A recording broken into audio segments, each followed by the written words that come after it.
Société, droit et liberté avec Frédéric Bérard à C'est jamais pareil.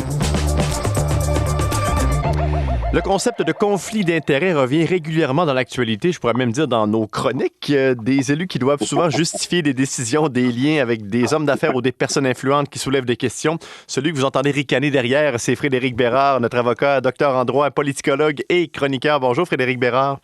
Bonjour Frédéric Tremblay. C'est un incontournable. Ça revient sur ce dossier, cette histoire qui est sortie, l'excursion de chasse aux faisans de Pierre Fitzgibbon. Qu'est-ce qui est problématique dans cette histoire?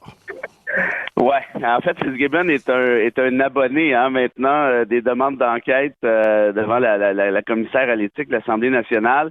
C'est sa 6e demande. Maintenant, une demande ne se transforme pas nécessairement en plainte ni en sanction, on le sait, mais ça demeure quand même problématique. Et dans le cas qui nous occupe, dans cette nouvelle demande d'enquête qui a été formulée par la plupart des partis à l'Assemblée nationale, de ce qu'on comprend... Mais attends, je vais me faire l'avocat du diable. Certains pourraient dire, il a une vie en dehors de la politique, Pierre Fitzgibbon. Il a le droit d'aller chasser avec des amis. Oui. Non, mais c'est vrai, je fais pas de l'ironie, donc on pourrait se dire il est en droit, là.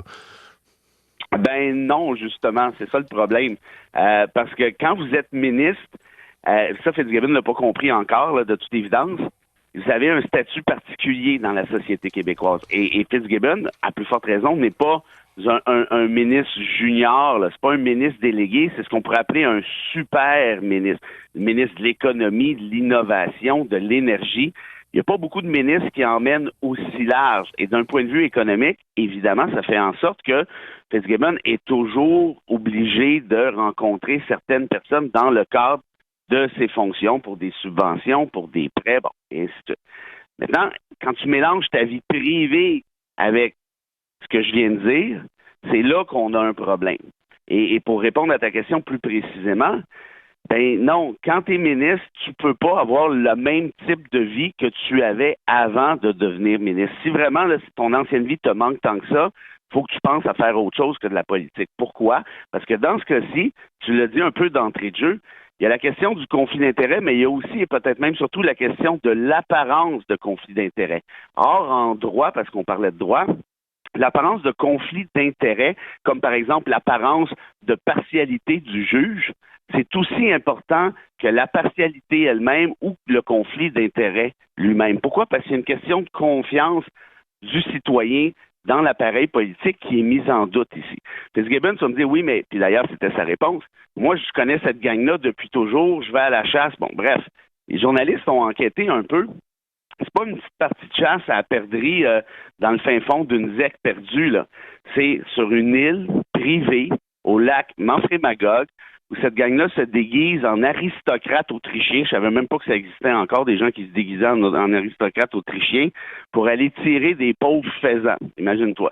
Donc, ces gens-là s'en vont sur cette île privée-là qui appartient à, je me souviens plus qui, en fait, l'île est privée, donc elle appartient à lui, et il y a une espèce de chalet qui doit valoir, je sais pas, là, quelque chose comme 15-20 millions. Donc, très clairement, ce sont des gens excessivement riches qui invitent Fitzgibbon, le ministre, peut-être le ministre le plus important du gouvernement Legault. Pourquoi ces gens-là font ça? Là, tu vas dire, ouais, mais justement, on le sait pas, on peut pas l'accuser d'eux, mais c'est justement ça, une apparence de conflit d'intérêt. Et ce qu'on a su, en fait, que les journalistes ont su, c'est qu'il y a des gens qui participent à cette partie de chasse-là qui reçoivent actuellement des subventions ou des prêts du gouvernement du Québec. Est-ce qu'il y en aura d'autres qui recevront d'autres prêts, d'autres subventions du fait de cette... Ça, on ne le sait pas, puis on ne le saura peut-être pas non plus. Parce que Fitzgibbon a dit, j'ai pas à vous dire qui était sur l'île. Mais je suis désolé, Pierre, mais oui, tu as un peu à nous le dire, parce que quand tu es ministre, malheureusement, il faut laver plus blanc que blanc. C'est pas la première fois que Pierre Fitzgibbon est éclaboussé depuis qu'il est en politique, ministre. Qu'est-ce qu'il ne comprend pas ou quelle est sa ligne de défense à chaque fois que ça revient? Je ne sais pas, mais en plus, il est d'une arrogance, cette fois-ci, assez spectaculaire. Le gars s'est fait expulser du Conseil des ministres par François Legault. On s'en souvient, pendant quelques mois. François Legault a dit, il y a apparence de conflit d'intérêt parce que Fitzgibbon vient de se faire blâmer parce qu'il y en a eu des blâmes du commissaire à l'éthique pour des ventes d'actions. Il était encore positionné de manière problématique avec certaines compagnies qu'il détenait. Or, qu'est-ce qu'il comprend pas, Fitzgibbon? Moi, je comprends pas ce qu'il comprend pas non plus, parce que ça me semble pas trop sorcier. La commissaire à l'éthique a dit que ça a pris 3 ans à Pierre Fitzgibbon avant de se conformer au code d'éthique. Y penses-tu? 3 ans.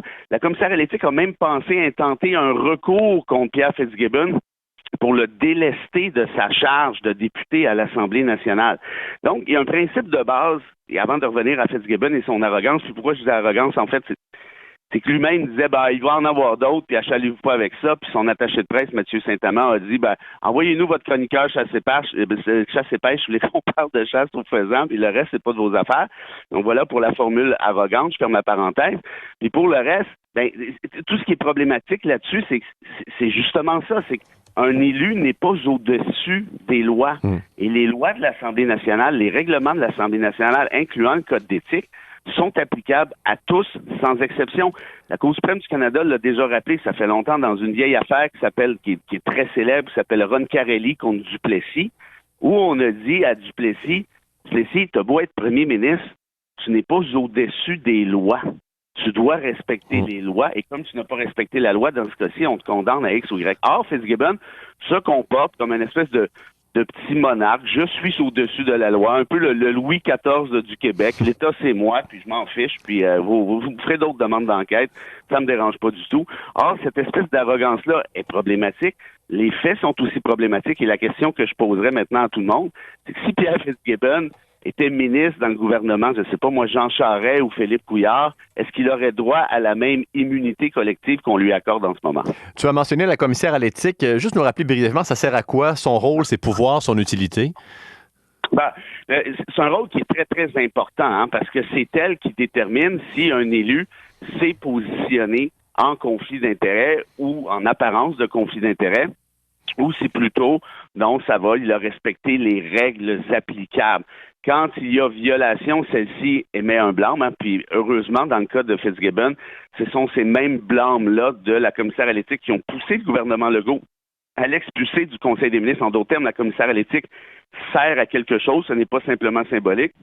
Une petite parenthèse intéressante aussi, quand François Legault avait expulsé Fitzgibbon, Frédéric, tu sais ce qu'il avait dit pour justifier ça? Il avait dit, il y a apparence de conflit d'intérêt, comme on disait tout à l'heure. Donc, en d'autres termes, il y a aussi apparence de conflit d'intérêt dans le cas de la chasse actuellement. Alors, pourquoi François Legault l'a expulsé une fois puis l'expulse plus là? Probablement parce que lui-même est tombé dans l'espèce de potion magique, l'espèce de magie qui fait en sorte que, non, nous, on peut être au-dessus de la loi, puis il y a des choses plus importantes que respecter l'éthique. Et si on commence à adopter cette posture-là, à Québec ou ailleurs, franchement, on va avoir de sérieux problèmes d'un point de vue démocratique. Et on va terminer avec un petit détour par Ottawa, parce que ça n'arrive pas seulement au Québec, des problèmes de conflit d'intérêts. Il y a le ministre fédéral Mary Inge qui a également été blâmé récemment. Oui, absolument. Elle est intervenue dans un processus d'appel d'offres pour octroyer des contrats à une amie qu'elle avait depuis une vingtaine, je ne sais pas si elle l'a encore, mais depuis une vingtaine d'années. Donc, c'est le genre d'affaires on dirait qu'il y a des politiciens qui ont la tête dure, puis si on reste à Ottawa, rappelons-nous, il y a une vingtaine d'années, ce qu'on appelait le scandale des commandites.